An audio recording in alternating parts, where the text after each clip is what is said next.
अभी के इस वीडियो क्लास के माध्यम से हम लोग आपके मैट्रिक बोर्ड परीक्षा 2023 के लिए विज्ञान अर्थात कि साइंस के एक शानदार मॉडल पेपर की चर्चा करेंगे। जैसा कि आप सभी जानते हैं कि आपके लिए डेली इवनिंग में इस चैनल पे बिहार टॉपर सीरीज के अंतर्गत एक नए वीडियो क्लास हम लोग मैट्रिक बोर्ड परीक्षा 2023 के लिए कंडक्ट कर रहे हैं। तो इसमें हम लोग काफी क्लासेस कर चुके हैं सभी विषय का, आपका मैथ, सोशल साइंस, साइंस का। तो अगर कोई भी क्लासेज आपका छूटा होगा तो लिंक डिस्क्रिप्शन बॉक्स में प्लेलिस्ट तैयार कर दिया हूँ, चैनल को सब्सक्राइब करके आप जाकर प्लेलिस्ट सेक्शन में देख सकते हैं। बिहार टॉपर सीरीज 2023 के नाम से प्लेलिस्ट मिल जाएगा, उसमें सभी महत्वपूर्ण वीडियो क्लास का लिंक होगा, वहां से देखकर अपने शानदार तैयारी कर सकते हैं। तो यहाँ पे देखिए विज्ञान का एक और नया सैंपल पेपर सह प्रैक्टिस सेट अर्थात कि मॉडल पेपर है जो 2023 बोर्ड परीक्षा के लिए जारी किया गया है। जैसा कि आप सभी जानते हैं कि विज्ञान का 80 मार्क्स का एग्जाम होता है। यहाँ पर 2 घंटा 45 मिनट प्रश्न पत्र को सॉल्व करने के लिए दिया जाएगा, आगे इंस्ट्रक्शन है। और इस मॉडल पेपर को तैयार करते समय ध्यान रखा गया कि चूंकि आप जानते हैं परीक्षा में कम समय है तो अंतिम समय में अंतिम गेस प्रश्न, तो एक एक प्रश्न को लेकर हम लोग समझेंगे। आपको सही आंसर देना है कमेंट बॉक्स में। जिसका भी आंसर नहीं मालूम होगा तो मैं बिल्कुल विस्तार से आपको बताऊंगा, तो उसको समझकर याद कर लेना है। चलिए आगे बढ़ते हैं। एग्जाम में भी ऐसे आपको प्रश्न पत्र मिलेगा, आगे आपको इंस्ट्रक्शन है। कह रहा है खंड अ में वस्तुनिष्ठ प्रश्न अर्थात कि ऑब्जेक्टिव टाइप क्वेश्चन है, जिसका संख्या 1 से 80 तक है, जिसमें से किसी 40 प्रश्न का जवाब आपको ओएमआर शीट पे देना है। यहाँ पे आपको कमेंट बॉक्स में देते चलना है एक एक प्रश्न का जवाब, और जिसका भी आंसर नहीं मालूम होगा उसे याद कर लीजिएगा, क्योंकि काफी शानदार शानदार प्रश्न मिलेगा। पहला प्रश्न आपके स्क्रीन पे आ चुका है, सभी विद्यार्थी इसे पढ़ेंगे और आंसर देने का प्रयास कीजिए कि इसका सही आंसर क्या होगा। नंबर प्रश्न आपसे पूछा गया है कि पवन चक्की से उपयोगी ऊर्जा प्राप्त करने के लिए पवन की न्यूनतम वेग होनी चाहिए। ऑप्शंस आपके सामने है कि 20 किलोमीटर प्रति घंटा, कि 15 किलोमीटर प्रति घंटा, कि 30 किलोमीटर प्रति घंटा, कि 40 किलोमीटर प्रति घंटा। अगर हमें पवन चक्की से उपयोगी ऊर्जा प्राप्त करना है तो इसके लिए पवन की न्यूनतम मिनिमम वेग कितना होना चाहिए।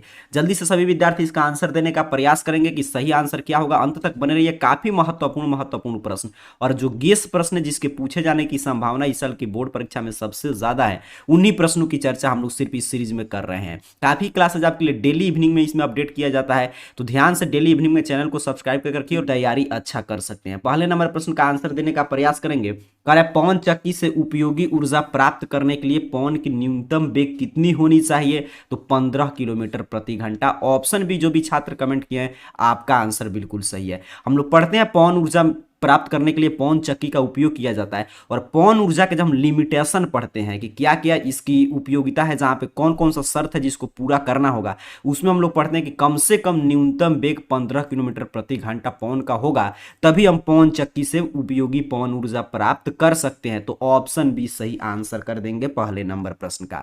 आगे बढ़ते हैं सर, दूसरा नंबर प्रश्न आपके स्क्रीन पे है। कह रहा है धातुओं में धारावाहक होते हैं। आपसे क्या पूछ रहा है कि धातुओं में धारावाहक क्या होते हैं, प्रश्न यही पूछा गया है। ऑप्शंस आपके हैं प्रोटॉन, ऑप्शन बी पे है मुक्त इलेक्ट्रॉन, सी पे है कोर इलेक्ट्रॉन, डी पे है इनमें से कोई नहीं। इस प्रश्न का सही आंसर क्या है, कमेंट बॉक्स में सभी विद्यार्थी 2 लिखेंगे और 2 का जो भी आपको सही ऑप्शन लग रहा है ए बी सी डी, उसको आपको कमेंट कर देना है। जल्दी जल्दी आंसर दीजिए। साइंस है, इसमें क्या है कि सीधे सीधे आपको आंसर देना है, नहीं मालूम है तो उसको याद करते चलिएगा, क्योंकि सिर्फ महत्वपूर्ण प्रश्न की हम लोग चर्चा कर रहे हैं। तो प्रश्न क्या पूछ रहा है कि धातुओं में धारावाहक क्या होता है, प्रोटॉन की, मुक्त इलेक्ट्रॉन की, कोर इलेक्ट्रॉन की, इनमें से कोई नहीं। भी विद्यार्थी इसका आंसर कमेंट कर रहे हैं कि सर ऑप्शन बी आपका चला आंसर बिल्कुल सही है, मुक्त इलेक्ट्रॉन। जितने भी इलेक्ट्रॉन होते हैं धातु में, आवेश ही हम लोग परिभाषा देने का प्रयास करें तो क्या कहते हैं इलेक्ट्रॉन के प्रवाह के दर को, तो इलेक्ट्रॉन ही प्रवाहित होता है, चाहे धातु में धारावाहक हो या विद्युत आवेश की हम लोग बात करें या विद्युत धारा में, सब में किसका रोल होता है, इलेक्ट्रॉन का। तो ऑप्शन बी सही आंसर हो जाएगा। आगे बढ़ते हैं, तीसरा नंबर प्रश्न कह रहा है कौन रंग है जिसको खतरे के सिग्नल में उपयोग किया जाता है। विद्यार्थी का इसका आंसर सही सही आना चाहिए कि कौन रंग है जिसको खतरे के सिग्नल के रूप में हम लोग उपयोग कर सकते हैं। काफी आसान प्रश्न है, जल्दी से सभी विद्यार्थी इसका आंसर देने का प्रयास करेंगे। तूफानी लाल की तरह तूफान मचाते हुए आपको आंसर कमेंट करना है। तीसरे नंबर प्रश्न का सही उत्तर क्या होगा कि किस रंग का हम लोग प्रयोग करते हैं खतरे के सिग्नल में, तो यहाँ पे यही प्रश्न पूछा जा रहा है। तो इसका ऑप्शन आपके सामने है, नीला, बैगनी, लाल, पीला। क्या होगा सही आंसर आपको बताना है। तो आप जानते हैं तो बहुवचन टाइप प्रश्न था, बिल्कुल आसान। ऑप्शन सी रेड हो जाएगा, लाल। लाल। हम लोग पढ़ते हैं कि खतरे के सिग्नल के रूप में लाल का उपयोग करते हैं, क्यों करते हैं ये भी प्रश्न पूछता है 2 नंबर में सब्जेक्टिव क्वेश्चन में। तो रंग का तरंग दैर्ध्य वो अधिकतम होगा, उसका प्रकीर्णन कम होगा। तो लाल रंग का तरंग दैर्ध्य वो अधिकतम होता है, लगभग 7900 एंगस्ट्रॉम होता है। इसे हम अगर हर्ट्ज में देखें तो 3.80 इंटू 10⁻14 HZ होता है। तो इसका तरंग दैर्ध्य वो सबसे अधिकतम है, तो इसीलिए इसका प्रकीर्णन कम होगा, क्योंकि रेले के प्रकीर्णन नियम, जो रेले का हम लोग प्रकीर्णन नियम पढ़ते हैं, वो क्या बताता है कि जिसका तरंग दैर्ध्य वो अधिक उसका प्रकीर्णन कम, और जिसका तरंग दैर्ध्य वो कम उसका प्रकीर्णन अधिक। तो लाल का मैंने ये बता दिया इतना एंगस्ट्रॉम होता है, सबसे अधिकतम होता है, तो इसका प्रकीर्णन कम होगा। इसीलिए खतरे के निशान के रूप में क्या लाल रंग का प्रयोग करते हैं ताकि दूर से दिखाई दे। दूसरा रंग रहेगा तो उसका प्रकीर्णन हो जाएगा, दूर से दिखाई नहीं देगा, तो इसलिए दूर से स्पष्ट दिखाई देता है लाल रंग, तो इसलिए इसी का प्रयोग करते हैं। चलिए आगे बढ़ते हैं, सब्जेक्टिव में आएगा तो ऐसे ही रेले के प्रकीर्णन नियम का हेल्प लेकर आप लिख सकते हैं। आगे बढ़ते हैं, चौथा नंबर प्रश्न कह रहा है किस वर्ण का तरंग दैर्ध्य सबसे अधिक होता है। ये तो काफी आसान प्रश्न हो गया, इसको देखते देखते आंसर कमेंट कीजिए। अभी मैं ऊपर बता दिया इसका सही आंसर क्या था, लाल था। कितना होता है ये भी मैंने आपको लिखा दिया 7900 एंगस्ट्रॉम, या हर्ट्ज में पूछेगा तो 380 इंटू 10⁻14 HZ होता है। चलिए आगे बढ़ते हैं, 5 नंबर प्रश्न काफी महत्वपूर्ण प्रश्न मिलेगा, तो ध्यान से क्लास में बने रहिए और एक एक प्रश्न का आंसर देते चलिए, नहीं मालूम है तो याद करते चलेंगे। कह रहा है टिंडल प्रभाव प्रकाश की कौन सी परिघटना है। बताना है कि टिंडल प्रभाव प्रकाश की कौन सी परिघटना का उदाहरण है, प्रकाश की परावर्तन का, कि प्रकाश के अपवर्तन का, कि प्रकाश के विक्षेपण का, कि प्रकाश के प्रकीर्णन का। सही आंसर क्या होगा, सभी विद्यार्थी को आंसर देना है। 5 नंबर प्रश्न का सही आंसर आपको क्या लग रहा है, जो भी ऑप्शन आपको सही लग रहा है उसे आप कमेंट करते चलेंगे कि टिंडल प्रभाव किस घटना पे आधारित है। जो भी छात्र कह रहे हैं कि सर 5 का है ऑप्शन डी, तो आपका चला आंसर बिल्कुल सही है, प्रकाश के प्रकीर्णन पे आधारित है टिंडल प्रभाव। टिंडल प्रभाव की परिभाषा ही हम लोग पढ़ते हैं कि कोलाइडी कणों द्वारा प्रकाश के प्रकीर्णन की परिघटना को प्रदर्शित करने वाला प्रभाव क्या कहलाता है, टिंडल प्रभाव। ध्यान से अगर आप परिभाषा याद किए होंगे तो उसी में इसका जवाब था कि कोलाइडी कणों द्वारा प्रकाश के प्रकीर्णन की परिघटना को प्रदर्शित करने वाला प्रभाव। तो किसको प्रदर्शित कर रहा है, प्रकाश के प्रकीर्णन की परिघटना, तो इसी पे आधारित होगा। तो ऑप्शन डी सही आंसर कर देंगे 5 नंबर प्रश्न का। आगे बढ़ते हैं, 6ठा नंबर प्रश्न। एक एक प्रश्न का आंसर दीजिए, जहां पे समझने वाला बात है वहां मैं आपको क्लियर समझा दे रहा हूं, ताकि इसके आसपास भी प्रश्न आए तो एग्जाम में आपको गलत नहीं करना है। 6ठा नंबर प्रश्न देखिए काफी शानदार है, कह रहा है निम्न में से किस हाइड्रोकार्बन के 3 आबंध है। जल्दी से बताइएगा किसके 3 आबंध है। ऑप्शंस आपके सामने है CH3, C2H6, C3H4, C3H8। देखते हैं कितने विद्यार्थी इसका सही सही आंसर दे पाते हैं। 6ठे नंबर प्रश्न का सही आंसर क्या होगा, जो भी आपको लगता है ऑप्शन सही उसको सही आंसर कमेंट कर देना है। कि आप पूछा कि किसमें ट्रिपल बॉन्ड पाया जाएगा, यहाँ पे 3 ऑप्शंस हैं, 4 ऑप्शंस आपको दिया गया, किसमें ट्रिपल बॉन्ड है, यही आपको बताना है। 3 आबंध है पूछा जा रहा है, 3 आबंध किसमें होगा। तो जो भी छात्र कह रहा है कि सर ऑप्शन सी C3H4, आपका आंसर बिल्कुल सही हो जाएगा 6ठे नंबर प्रश्न का। यहां पे ध्यान से आपको समझ लेना है, C3H4 का नाम क्या होता है, तो प्रोपाइन, इसी को हम लोग बोलते हैं, जो carbon and its compound chapter उसमें पढ़ते हैं प्रोपाइन। और प्रोपाइन जो है ये आपका प्रोपाइन, देख रहे हैं अंतिम में इन आ रहा है, अंतिम में क्या आ रहा है, इन आ रहा है, अर्थात कि एल्काइन ग्रुप का है और एल्काइन में ट्रिपल बॉन्ड पाया जाता है। इसका जब C3H4 प्रोपाइन का हम लोग ऐसे संरचना सूत्र अगर बनाए तो यहाँ पे मैं आपको समझा दे रहा हूं, तो C3 है, यहाँ पे H होगा, यहाँ पे C और एक H, यहाँ पे 2 और एक अपना हो गया 3, और फिर C भी 3 है तो 2, और फिर यहाँ पे ट्रिपल बॉन्ड पाया जाता है और यहाँ पे सिंगल बॉन्ड। तो देख लीजिए यहाँ पे सिंगल बॉन्ड और ट्रिपल बॉन्ड, तो यहाँ पे क्या बना रहा है, कार्बन कार्बन परमाणु के बीच ट्रिपल बॉन्ड बन रहा है। तो यही पूछा था कि ये C3H4 प्रोपाइन का अगर संरचना सूत्र पूछे तो ऐसे आप बना सकते हैं। तो पूछा था किस हाइड्रोकार्बन में 3 आबंध पाया जाता है, तो इसी में C3H4 में, अर्थात कि प्रोपाइन में। क्यों पाया जाता है, क्योंकि ये एल्काइन ग्रुप का सदस्य है। और विस्तार से मैं आपको समझाऊं तो इसमें हाइड्रोकार्बन से कोई प्रश्न आपको गलत नहीं करना है। तो यहाँ पे ध्यान से देखिएगा, हाइड्रोकार्बन जो होता है वो 2 प्रकार के होते हैं। एक होता है आपका संतृप्त हाइड्रोकार्बन, संतृप्त हाइड्रोकार्बन अगर लिखना चाहे तो आप लिख भी सकते हैं। संतृप्त हाइड्रोकार्बन का अगर सामान्य नाम हम देखें तो उसके एल्केन के नाम से जानते हैं, जिसमें मेथेन होता है। और संतृप्त हाइड्रोकार्बन का एल्केन का प्रथम सदस्य क्या होता है, मेथेन। और संतृप्त हाइड्रोकार्बन में सिंगल बॉन्ड पाया जाता है। और दूसरा होता है असंतृप्त हाइड्रोकार्बन, और असंतृप्त हाइड्रोकार्बन में 2 तरह के पाए जाते हैं, एक तो एक में डबल बॉन्ड होगा, एक में ट्रिपल बॉन्ड होगा। तो डबल बॉन्ड वाला ग्रुप कहते हैं एल्कीन, इसमें एल्केन हो गया तो उसमें क्या कहेंगे, एल्कीन। इसमें डबल बॉन्ड पाया जाएगा, डबल बॉन्ड में प्रथम अगर इसका सदस्य देखे तो एल्कीन है तो एथीन हो जाता है।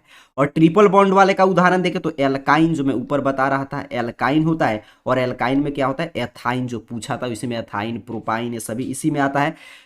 तो इसमें ट्रिपल बॉन्ड पाया जाएगा। तो क्लियर आपको समझना है। हाइड्रोकार्बन ऐसे 4 प्रकार के हम लोग पढ़ते हैं, लेकिन प्रमुख 2 ही प्रकार के होते हैं, संतृप्त और असंतृप्त। संतृप्त को हम लोग एल्केन के नाम से जानते हैं, जिसका प्रथम सदस्य मेथेन है और इसमें सिंगल बॉन्ड पाया जाता है। असंतृप्त हाइड्रोकार्बन में 2 प्रकार के बॉन्ड पाए जाते हैं, डबल बॉन्ड और ट्रिपल बॉन्ड। डबल बॉन्ड पाया जाता है आपके एल्कीन में, जिसके प्रथम सदस्य होता है एथीन, और ट्रिपल बॉन्ड पाया जाता है एल्काइन में, जिसमें एथाइन, प्रोपाइन, देख रहे हैं एल्काइन तो इन आ रहा है, इसका संरचना सूत्र भी मैंने बता दिया। तो इसके आसपास भी कोई प्रश्न आएगा तो आपको गलत नहीं करना है। चलिए आगे बढ़ते हैं 7 नंबर प्रश्न। हाइड्रोकार्बन कौन है? इसमें हाइड्रोकार्बन का उदाहरण आपको बताना है। मैं शुरू में ही बोल दिया, अंतिम समय में अंतिम गेस प्रश्न की हम लोग चर्चा कर रहे हैं, यहां से सीधे सीधे प्रश्न एग्जाम में टकराएगा। जल्दी से आंसर देंगे सभी विद्यार्थी कि हाइड्रोकार्बन कौन है। प्रश्न आपसे यही पूछा जा रहा है। ऑप्शन है H2O है कि C6H12O6 है कि CO2 है कि SNO3 है। सभी विद्यार्थी इसका आंसर देने का प्रयास करेंगे कि इसका सही आंसर क्या होगा 7 नंबर प्रश्न का, कि हाइड्रोकार्बन इसमें से कौन है, यही प्रश्न पूछा गया है। तो यहां पे ध्यान से अगर आप देखेंगे हाइड्रोकार्बन का परिभाषा आप याद किए तो हाइड्रोकार्बन मतलब उसमें हाइड्रोजन और कार्बन रहना ही चाहिए। तो ध्यान से ऑप्शन देखेंगे तो ऑप्शन बी जो ग्लूकोज का सूत्र दिया गया C6H12O6, इसी में कार्बन और हाइड्रोजन है, बाकी इसमें भी नहीं है। देखिए इसमें भी नहीं है और इसमें भी नहीं है। तो हाइड्रोकार्बन की परिभाषा आप याद करेंगे जिसमें कार्बन और हाइड्रोजन के यौगिक के बारे में हम लोग पढ़ते हैं, तो इसमें इसी के अनुसार एक ही ऑप्शन है, तो ऑप्शन बी सही आंसर कर देंगे। हाइड्रोकार्बन कौन है? तो C6H12O6। काफी शानदार। आगे बढ़ते हैं 8 नंबर प्रश्न। कह रहा है निम्न में कौन सा असंतृप्त हाइड्रोकार्बन है? प्रश्न आपसे क्या पूछ रहा है कि कौन जो है असंतृप्त हाइड्रोकार्बन है। ऑप्शन आपके पास है CH4, C2H6, C2H4, कोई नहीं। जल्दी से बताइए। अभी मैं ऊपर आपको बता दिया हूं क्लियर कि संतृप्त और असंतृप्त में क्या अंतर है, किसमें सिंगल बॉन्ड पाया जाएगा, किसमें डबल बॉन्ड, किसमें ट्रिपल बॉन्ड, तो पूरा मैं विस्तार से बताया। उसी कॉन्सेप्ट पे बेस्ट प्रश्न है। जल्दी से आपको बताना है कि इसमें कौन असंतृप्त हाइड्रोकार्बन का उदाहरण है। तो CH4 क्या होता है? इसका नाम तो मेथेन होता है।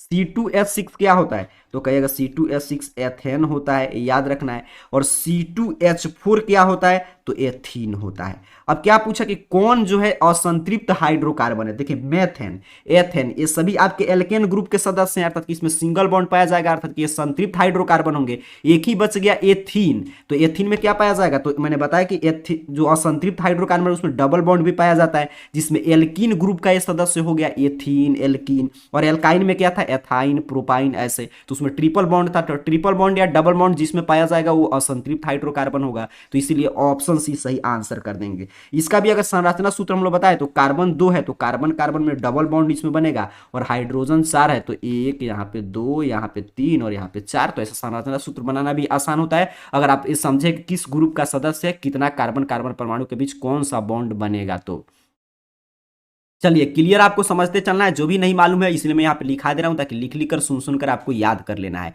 9 नंबर प्रश्न कह रहा है किसी चालक का प्रतिरोध निर्भर करता है। किसी भी चालक का प्रतिरोध, देखिए एग्जाम में इसी तरह मिलेगा, कभी केमिस्ट्री से प्रश्न, कभी फिजिक्स से, कभी बायोलॉजी से, इसी तरह सभी सेगमेंट से प्रश्न मिलेगा। तो यहाँ पे आपको क्वेश्चन सॉल्व करने के हैबिट डेवलप करके जाना है। कह रहा है किसी चालक का प्रतिरोध निर्भर करता है। चालक का प्रतिरोध किन किन बातों पर निर्भर करता है, ये तो आपको सब्जेक्टिव प्रश्न में भी पूछा जाता है। ऑप्शन ए है चालक की लंबाई, ऑप्शन बी है चालक का अनुप्रस्थ काट का क्षेत्रफल, ऑप्शन सी कह रहा है चालक की प्रकृति, ऑप्शन डी कह रहा है उपयुक्त सभी। ये प्रश्न भी क्वेश्चन बैंक से लिया गया है, ये कई बार रिपीटेड प्रश्न है। क्या पूछ रहा है कि किसी चालक के प्रतिरोध निर्भर करता है, तो आप पढ़े होंगे विद्युत वाले चैप्टर में कि किसी भी चालक का प्रतिरोध चालक की लंबाई पर, चालक का अनुप्रस्थ काट के क्षेत्रफल पर, चालक की प्रकृति पर, चालक के ताप पर। तो ऑप्शन डी सही आंसर हो जाएगा, सभी पे निर्भर करेगा। आगे बढ़ते हैं 10 नंबर प्रश्न, काफी महत्वपूर्ण प्रश्न है। 10 नंबर प्रश्न इस साल के लिए सबसे महत्वपूर्ण प्रश्न है। यही प्रश्न देखिए हर साल बिहार बोर्ड, कुछ प्रश्न क्या होते हैं रिपीटेड प्रश्न होते हैं जो हर साल घूम फिर कर बिहार बोर्ड पूछ ही लेता है। तो यही प्रश्न है 10 नंबर प्रश्न। देखिए काफी बार पूछा गया है कि आमीटर को विद्युत परिपथ में कैसे जोड़ा जाता है।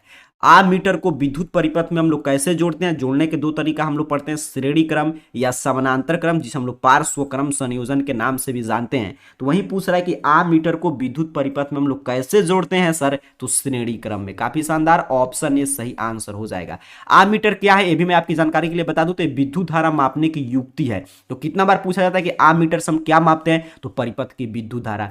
किस क्रम में जोड़कर मापते हैं? तो श्रेणी क्रम, ये भी आपको याद रखना है। एक और पूछ देता है प्रश्न की वोल्ट मीटर विभवांतर को किससे नापते हैं? तो वोल्ट मीटर से। और वोल्ट मीटर को किस में जोड़ते हैं? तो पार्श्व क्रम में। आध मीटर पूछेगा तो क्लियर समझना है कि विद्युत धारा मापने की युक्ति है और इसे श्रेणी क्रम में जोड़ते हैं। और आपके वोल्ट मीटर पूछेगा तो विभवांतर मापने की युक्ति है और इसे हम लोग पार्श्व क्रम में जोड़ते हैं। तो फिलहाल इसका सही आंसर ऑप्शन ए था। आगे बढ़ते हैं सर 11 नंबर प्रश्न। कह रहा है घरेलू वायरिंग में 3 तार होते हैं, विद्युत उन्मय, उदासीन और भूसंपर्कित।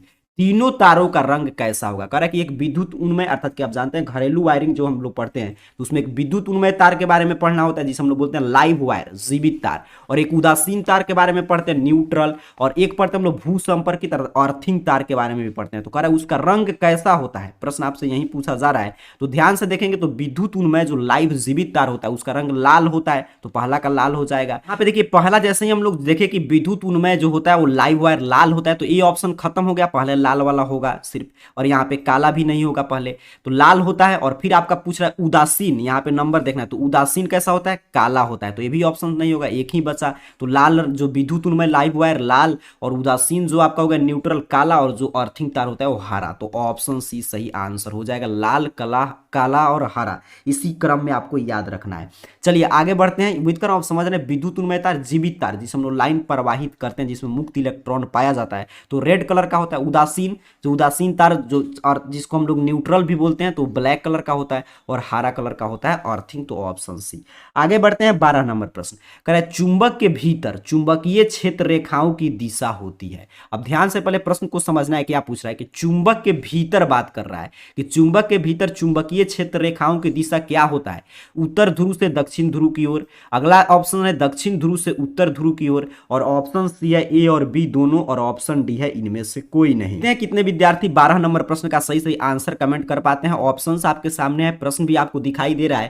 कह रहा है कि चुंबक के भीतर चुंबकीय क्षेत्र रेखाओं की दिशा। पहला ऑप्शन है उत्तर ध्रुव से दक्षिण ध्रुव की ओर, दूसरा है दक्षिण ध्रुव से उत्तर ध्रुव की ओर और तीसरा है ए और बी दोनों और डी में है इनमें से कोई नहीं। तो चूंकि चुंबक के भीतर पूछा जा रहा है तो दक्षिण ध्रुव से उत्तरी ध्रुव की ओर होगा, ऑप्शन बी। इसी कंफ्यूजन क्रिएट करने के लिए देखिए प्रश्न पूछता है, अगर पूछेगा ऐसे चुंबकीय क्षेत्र की दिशा सीधे सीधे पूछे तो उत्तरी ध्रुव से दक्षिणी ध्रुव की ओर होता है, ये हम लोग पढ़ते हैं जो ऑप्शन ए पे दिया था। लेकिन यहाँ पे प्रश्न करा है चुंबक के भीतर, तो भीतर कैसे होता है? दक्षिण ध्रुव से उत्तर ध्रुव की ओर। जब हम लोग चुंबकीय क्षेत्र रेखाओं का गुण पढ़ते हैं उसमें सभी प्रॉपर्टीज उसका पढ़ना होता है। चुंबकीय क्षेत्र रेखाएं कभी एक दूसरे को नहीं काटती और जहां पे भी वो काटेगा वहां पे चुंबकीय क्षेत्र रेखा का वो दिशा बतलाता है। और हम पढ़ते हैं कि अगर एक जगह पे काटेगा तो इस जगह पर दो दिशा बताएगा, नॉर्थ और साउथ पोल, जो कि संभव नहीं है। तो उसी में हम लोग पढ़ते हैं अंदर अगर पूछे तो दक्षिण ध्रुव से उत्तर ध्रुव, और अगर चुंबक का सिर्फ चुंबकीय क्षेत्र रेखा पूछे अर्थात अंदर बाहर कुछ नहीं तो उत्तरी ध्रुव से दक्षिणी ध्रुव की ओर। तो ऑप्शन बी सही आंसर कर देना है 12 का। आगे बढ़ते हैं 13 नंबर प्रश्न। कह रहा है जल विद्युत संयंत्र किस ऊर्जा को विद्युत ऊर्जा में रूपांतरित करता है? जो जल विद्युत संयंत्र होता है वो किस ऊर्जा को विद्युत ऊर्जा में रूपांतरित करता है? ऑप्शन कह रहा है तापीय ऊर्जा, ऑप्शन बी है नाभिकीय और सौर ऊर्जा और ऑप्शन डी पे है स्थितिज ऊर्जा। तो जल विद्युत संयंत्र के बारे में जो हम लोग पढ़ते हैं जल ऊर्जा में तो उसमें हम लोग पढ़ाया जाता है कि स्थितिज ऊर्जा, जल में क्या होता है? स्थितिज ऊर्जा होता है और उसी को हम लोग टरबाइन के माध्यम से गतिज ऊर्जा में बदल कर और फिर उससे विद्युत बना लेते हैं, जल विद्युत। तो इसीलिए इसका सही आंसर क्या होगा? ऑप्शन डी, कि जल विद्युत जो है वो स्थितिज ऊर्जा को विद्युत ऊर्जा में बदल देता है। तो ऑप्शन डी कौन सा स्थितिज ऊर्जा? तो पानी में जो संचित स्थितिज ऊर्जा होता है उसी की बात हो रहा है। तो 13 का हो गया ऑप्शन डी। आगे बढ़ते हैं 14 नंबर प्रश्न। 14 नंबर प्रश्न तो सभी विद्यार्थी का बिल्कुल सही आंसर आना चाहिए क्योंकि प्रश्न हम लोग कई बार पढ़ चुके हैं और ये प्रश्न लगभग हर साल पूछा जाता रहा है बिहार बोर्ड की तरफ से। कह रहा है नरौरा नाभिकीय संयंत्र, नाभिकीय विद्युत संयंत्र किस राज्य में है? नरौरा जो नाभिकीय विद्युत संयंत्र है वो किस राज्य में है? प्रश्न यही पूछा जा रहा है। तो उत्तर प्रदेश में। काफी आसान प्रश्न था, ऑप्शन सी सही आंसर हो जाएगा। ये मैं कई बार आपको इसको सिखा चुका हूं 14 नंबर प्रश्न को, इसलिए मैं बोलता हूं चैनल को सब्सक्राइब करके रखिए एग्जाम तक। और डेली शाम में एक आपके लिए नया क्लास अपडेट किया जा रहा है बिहार टॉपर सीरीज के अंतर्गत। डेली आप क्लास करेंगे, इससे बाहर कोई प्रश्न नहीं आएगा। पीछे का कोई भी क्लास छूटा होगा तो चैनल को सब्सक्राइब करके लिंक डिस्क्रिप्शन बॉक्स में दे दिया हूं, वहां से जाकर सभी क्लास देख लीजिए। उसमें हम लोग लगातार सोशल साइंस, उसके बाद आपके साइंस, फिर आपके मैथ की बहुत सारे क्लासेस कर चुके हैं। मैथ का तो मैं इतना इतना आपको मॉडल पेपर करा दिया हूं कि उससे बाहर जो भी हम लोग पैटर्न सीखे उससे बाहर कोई प्रश्न नहीं आएगा। काफी विद्यार्थियों का प्रश्न था कि क्या हिंदी संस्कृत का क्लास नहीं चलेगा, तो हिंदी संस्कृत का भी क्लास चलेगा, तो चिंता नहीं लेना, सभी विषय हम लोग पढ़ेंगे, Hindi, Sanskrit, social science, math, science, सभी विषय।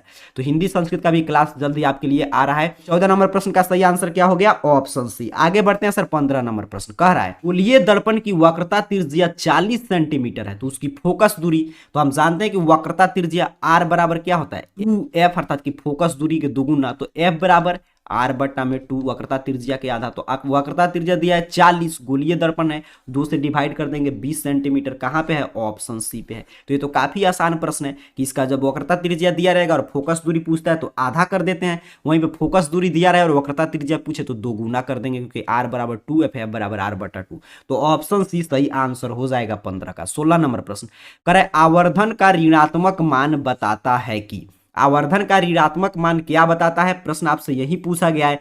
चारों ऑप्शंस आपके स्क्रीन पे हैं कि वस्तु के सापेक्ष प्रतिबिंब उल्टा है, कि वस्तु के सापेक्ष प्रतिबिंब सीधा है, कि वस्तु से प्रतिबिंब छोटा है, कि वस्तु से प्रतिबिंब बड़ा है। अगर आवर्धन अर्थात कि m का मान जो है ऋणात्मक आ जाए, निगेटिव आ जाए, तो क्या बतलाता है? देखते हैं कितने हमारे तूफानी लाल विद्यार्थी इसका सही से उत्तर दे पाते हैं। 16 नंबर प्रश्न का सही आंसर क्या होगा? सभी विद्यार्थी आंसर कमेंट करें। कभी भी आप क्लास को देखिए, इसका आंसर आप देने का कमेंट बॉक्स में प्रयास कीजिए। नहीं मालूम है तो आपको क्या करना है कि जो मैं सही आंसर बता रहा हूं याद कर लेंगे, क्योंकि एग्जाम में अभी काफी समय, इतना आप याद करके जाएंगे तो सीधे सीधे सभी प्रश्न एग्जाम में मिलेगा। क्या पूछ रहा है कि आवर्धन का ऋणात्मक मान, तो 16 लिखिए कमेंट बॉक्स में, ए बी सी डी जो आपको सही लगता है उसे कमेंट करेंगे। तो 16 नंबर प्रश्न का सही आंसर हो जाएगा, चूंकि ऋणात्मक मान पूछ रहा है सर, तो इसका ऑप्शन है वस्तु के सापेक्ष प्रतिबिंब उल्टा बनेगा। कैसे हम लोग निकालते हैं आवर्धन? तो m बराबर क्या होता है? वस्तु h2 बटा में h1, अर्थात कि प्रतिबिंब की ऊंचाई और वस्तु की ऊंचाई के अनुपात को हम लोग आवर्धन कहते हैं, और ये मात्रक विहीन होता है, तो h2 बटा h1 होता है। तो यदि आवर्धन का मान धनात्मक आए,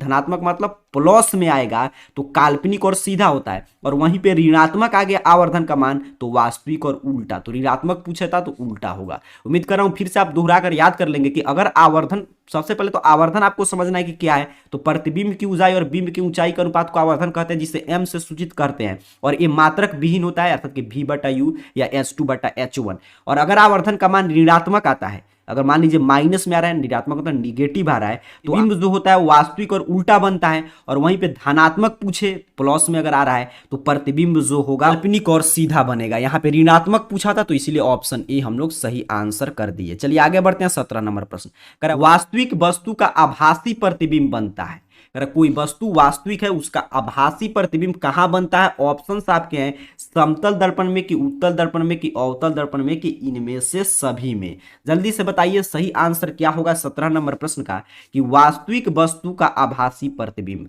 तो अगर नहीं मालूम है तो याद रखेंगे समतल दर्पण में, समतल दर्पण में हमेशा आभासी प्रतिबिंब बनता है, तो ऑप्शन ए सही आंसर कर देंगे 17 नंबर प्रश्न का। आगे बढ़ते हैं 18 नंबर प्रश्न आपसे 18 नंबर पूछा गया कि पुतली के साइज को नियंत्रित करने वाला गहरा पेशीय डायफ्राम क्या कहलाता है?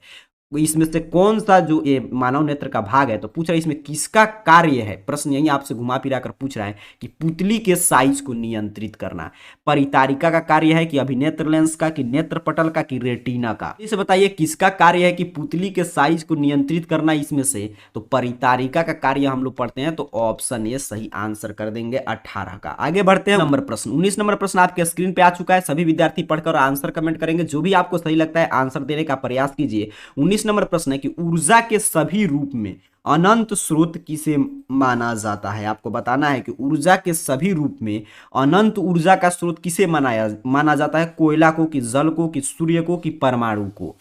जल्दी से, ये तो काफी आसान प्रश्न है, सभी विद्यार्थी आंसर देने का प्रयास करें। देखिए मैथ नहीं है कि आप सॉल्व करने में समय लेंगे, जल्दी से इसका सही आंसर दीजिए कि ऊर्जा के सभी रूप में अनंत स्रोत किसे माना जाता है? ऑप्शंस आपके सामने है कोयला, जल, सूर्य, परमाणु। देखते हैं कौन विद्यार्थी इसका सबसे पहले सही उत्तर कमेंट कर पाता है कि किसे हम लोग ऊर्जा का अनंत स्रोत मानते हैं। तो जो भी छात्र कमेंट किए हैं कि सर सूर्य को, आपका चला आंसर बिल्कुल सही है, ऑप्शन सी सन, अर्थात कि सूर्य को हम लोग ऊर्जा के सभी रूपों में अनंत स्रोत मानते हैं। आगे बढ़ते हैं 20 नंबर प्रश्न। कह रहा है नाभिकीय ऊर्जा प्राप्त करने हेतु आवश्यक है। नाभिकीय ऊर्जा प्राप्त करने के लिए क्या आवश्यक है? सिलिकॉन की, क्रोमियम की, यूरेनियम की, एल्युमिनियम। जल्दी से सही आंसर दीजिए। काफी महत्वपूर्ण प्रश्न मिल रहा है, यहां से सीधे सीधे प्रश्न टकराएगा एग्जाम में, क्योंकि अंतिम समय में अंतिम हम लोग गेस प्रश्न की बात कर रहे हैं, जिसके पूछे जाने की संभावना इस साल की बोर्ड परीक्षा में सबसे ज्यादा है। तो आप जानते हैं यूरेनियम के परमाणु पे, नाभिक पे हम लोग जब बमबारी करते हैं तो नाभिकीय ऊर्जा प्राप्त होता है। तो ऑप्शन सी सही आंसर कर देंगे 20 का। आगे बढ़ते हैं सर 21 नंबर प्रश्न। कह रहा है प्रकाश तरंग होती है। प्रकाश तरंग कैसी होती है? प्रश्न यही पूछा जा रहा है। प्रकाश तरंग चुंबकीय तरंग है या विद्युत चुंबकीय तरंग है या विद्युतीय तरंग है या इनमें से कोई नहीं। तो हम लोग पढ़ते हैं लाइट जो वेव्स होता है वो आपको इलेक्ट्रोमैग्नेटिक वेव्स होते हैं। इलेक्ट्रोमैग्नेटिक्स अर्थात कि विद्युत चुंबकीय तरंग, तो ऑप्शन बी पे दिया गया है, तो इसे ही सही आंसर कर देंगे। प्रकाश तरंग पूछेगा कैसा तरंग होता है, तो इलेक्ट्रोमैग्नेटिक वेव्स अर्थात कि विद्युत चुंबकीय तरंग, तो ऑप्शन बी याद रखेंगे। आगे बढ़ते हैं सर 22 नंबर प्रश्न। 22 नंबर प्रश्न आपसे कर रहा है कि निम्नलिखित में कौन बूझा हुआ चूना है? आपको बताना है इसमें से कौन बूझा हुआ चूना किसका नाम है। ऑप्शंस आपके सामने। ये भी प्रश्न देखिए कई बार पूछा गया, इसलिए मैं बोल रहा हूं अंतिम समय में अंतिम गेस प्रश्न की हम लोग चर्चा कर रहे हैं। तो ध्यान से आपको ऑप्शंस देखना है। पहला ऑप्शन कर रहा है CaO, दूसरा ऑप्शन है CaOS2, तीसरा है CaCO3 और ऑप्शन डी पे है Ca जो आपको दिखाई दे रहा है। जल्दी से बताएंगे सभी विद्यार्थी इसका सही आंसर क्या होगा 22 नंबर प्रश्न का। तो अगर आप ध्यान से देख रहे होंगे तो कहिएगा बूझा हुआ, देखिए यहाँ पे चूना, बिना बूझा नहीं कर रहा है, बूझा हुआ चूना क्या है? तो 22 नंबर प्रश्न का सही आंसर है option A CaOS2 calcium hydroxide. इसी को क्या बोलते हैं? बूझा हुआ चूना। यहाँ पे देखिए CaO ये क्या है? कैल्शियम ऑक्साइड, इसे बोलते हैं बिना बूझा हुआ चूना। बूझा हुआ चूना CO कैल्शियम ऑक्साइड, और CaOS2 तो कैल्शियम हाइड्रोक्साइड, इसे बूझा हुआ चूना। और ऑप्शन सी और ऑप्शन सी पे जो था CaCO3 कैल्शियम कार्बोनेट होता है, और ऑप्शन डी पे क्या था? कैल्शियम। तो ऑप्शन बी सही आंसर हो जाएगा। आगे बढ़ते हैं 23 नंबर प्रश्न। कह रहा है चीनी का रासायनिक सूत्र क्या है? ये तो बउआ टाइप प्रश्न है। चीनी का रासायनिक सूत्र आपको बताना है कि केमिकल उसका जो फॉर्मूला है वो क्या है, यही प्रश्न आपसे पूछा जा रहा है। आपके सामने है, जल्दी से बताएंगे सभी विद्यार्थी कि चीनी का रासायनिक सूत्र क्या है। पहला ऑप्शन और दूसरा, तीसरा, चौथा आपके सामने है। जल्दी से बताइए इसमें सही आंसर क्या होगा। तो आप ये तो शुरू से पढ़ते हुए आ रहे हैं कि C12H22O11 चीनी का रासायनिक सूत्र होता है सर। तो ऑप्शन सी सही आंसर कर देंगे 23 नंबर प्रश्न का। आगे बढ़ते हैं 24 नंबर प्रश्न की बात करते हैं। कह रहा है विद्युत फ्यूज काम करता है। विद्युत फ्यूज विद्युत धारा के किस सिद्धांत पे कार्य करता है? प्रश्न आपसे यही पूछा जा रहा है। ऑप्शन ए है कि धारा के ऊष्मीय प्रभाव पर, ऑप्शन बी है धारा के चुंबकीय प्रभाव पर, ऑप्शन सी है धारा के रासायनिक प्रभाव पर, ऑप्शन डी है किसी पर भी। आपको बताना है जो इलेक्ट्रिक फ्यूज होता है वो किस पे कार्य करता है सर। तो इसका सही आंसर अगर नहीं मालूम है तो याद रखेंगे ऑप्शन ए धारा के ऊष्मीय प्रभाव पर कार्य करता है।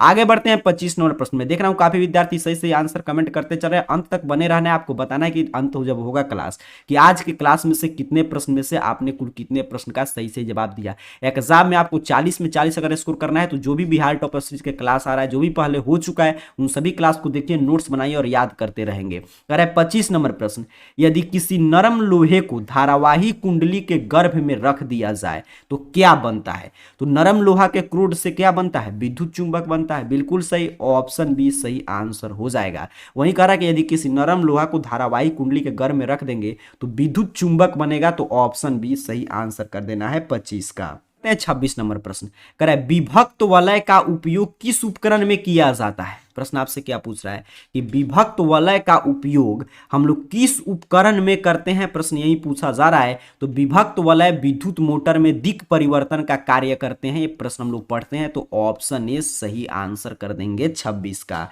आगे बढ़ते हैं सर 27 नंबर प्रश्न, काफी शानदार प्रश्न है 27 नंबर।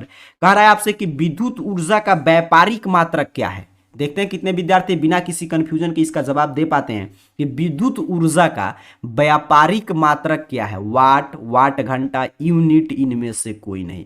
विद्युत ऊर्जा का व्यापारिक मात्रक आपसे पूछा जा रहा है। तो इसका सही आंसर अगर आप कह रहे हैं कि ऑप्शन सी, तो आपका आंसर बिल्कुल सही हो जाएगा, यूनिट। आप पढ़ते होंगे विद्युत मात्रक होता है वो होता है KWH अर्थात कि किलोवाट घंटा, ये पढ़े होंगे। और किलोवाट घंटा को ही हम लोग क्या बोलते हैं? यूनिट बोलते हैं। किलोवाट घंटा घंटा जो होता है kWh, इसी को हम लोग बोलते हैं एक यूनिट। 1 किलोवाट घंटा बराबर 1 यूनिट होता है, अर्थात कि 1 kWh का मान अगर पूछ ले, ये भी आप यहाँ पे समझते चलेंगे, तो 1000 WH होता है वाट घंटा, अर्थात कि 10⁻³ WH होता है। तो याद रखेंगे किलोवाट घंटा को ही हम लोग एक यूनिट बोलते हैं, तो इसलिए यहाँ पे यूनिट ऑप्शन दिया गया था, तो ऑप्शन सी सही आंसर हो जाएगा। तो विद्युत ऊर्जा का व्यापारिक का व्यावसायिक मात्रक पूछेगा तो यूनिट, या आपका किलोवाट घंटा kWh, और 1 kWh बराबर 10⁻³ WH। आगे बढ़ते हैं 28 नंबर प्रश्न। कह रहा है अति भारण के समय, अर्थात कि जब ओवरलोडिंग होता है, तो कह रहा है अति भारण के समय विद्युत परिपथ में विद्युत धारा का मान, आपको बताना है कि अति भारण के समय विद्युत परिपथ में विद्युत धारा का मान क्या होता है। ऑप्शंस आपके सामने हैं, चारों में से जो भी आपको सही आंसर लग रहा है, ये भी प्रश्न मैं कई बार आपको सिखा चुका हूं, इसलिए मैं बोलता हूं कि अगर एग्जाम में अच्छा स्कोर करना है तो चैनल को सब्सक्राइब करके रखिए, और एग्जाम तक जो भी क्लास जा रहा है सभी क्लास को देखते चलिए, प्रश्न को याद करते चलिए। अति भारण के समय परिपथ में विद्युत धारा का मान कैसा होता है सर, प्रश्न यही पूछा जा रहा है, तो बहुत कम हो जाता है, बिल्कुल सही ऑप्शन है। ओवरलोडिंग में क्या होगा कि सभी जो भी उपकरण लगा रखता है आवश्यकता से अधिक ऊर्जा खींचना शुरू करेगा, तो उसमें क्या हो जाएगा, में विद्युत धारा का मान ऑटोमेटिक कम हो जाता है। वहीं एक और पूछता है लघु पतन अर्थात शॉर्ट सर्किट, तो उसमें अधिक हो जाता है विद्युत धारा का मान, तो इसका सही आंसर क्या होगा, ऑप्शन ए। आगे बढ़ते हैं 29 नंबर प्रश्न। कह रहा है सौर कुकर के लिए कौन सा दर्पण सर्वाधिक उपयुक्त है। सौर कुकर के लिए सर्वाधिक उपयुक्त दर्पण कौन सा है, समतल की, उत्तल की, अवतल की, सभी। तो ये तो बउआ टाइप प्रश्न है, देखते देखते आपको सही आंसर कर देना है अवतल दर्पण, ऑप्शन सी। आगे बढ़ते हैं 30 नंबर प्रश्न। कह रहा है 1 माइक्रो एम्पियर, इसे हम क्या बोलते हैं, माइक्रो एम्पियर। तो 1 माइक्रो एम्पियर कितना है, आपको बताना है कि 1 माइक्रो एम्पियर में कितना एम्पियर होता है, प्रश्न यही आपसे पूछा जा रहा है। तो दो तरह के हम लोग एम्पियर पढ़ते हैं, ऐसे एक तो 1 एम्पियर आप पढ़ते हैं, उसके बाद आता है कि 1 मिली एम्पियर, या हम लोग पढ़ते हैं 1 मिली एम्पियर। आप इसका आंसर तब तक देने का प्रयास कीजिए, इसका सही आंसर क्या होगा। और एक पढ़ते हैं 1 माइक्रो एम्पियर, ये भी हम लोग पढ़ते हैं, तो इसी पूछ रहा है कि माइक्रो एम्पियर जो दूसरा पे मैं लिख रहा हूं, इसका आपको मान बताना है। 1 मिली एम्पियर और 1 माइक्रो एम्पियर के बारे में जो हम लोग स्टडी करते हैं उसी से प्रश्न पूछा गया है।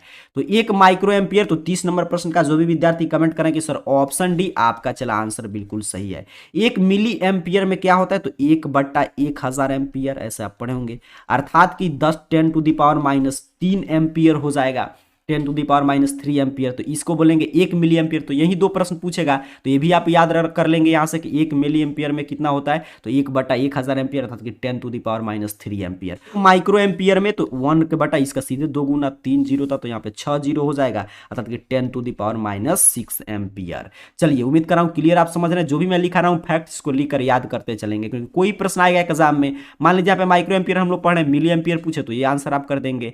31 नंबर प्रश्न है, पानी से भरे बाल्टी में, यहाँ पे पानी है, पानी से भरी बाल्टी की गहराई कम मालूम पड़ने का कारण क्या है। प्रकाश का परावर्तित होना, प्रकाश का वर्ण विक्षेपित होना, प्रकाश का अपवर्तित होना, इनमें से किसी का नहीं होना। तो हम लोग पढ़ते हैं कि पानी से भरी बाल्टी की गहराई कम मालूम पड़ता है, या पानी में रखा हुआ सिक्का ऊपर उठा हुआ दिखाई देता है, चाहे पानी की बाल्टी में रखी छड़ी टेढ़ी प्रतीत होती है, इन सब का कारण क्या होता है, तो प्रकाश का अपवर्तन। कहीं पे भी ऑप्शन नहीं है, इसलिए इनमें से कोई नहीं दिया गया था, तो ऑप्शन डी सही आंसर कर देना है 31 का।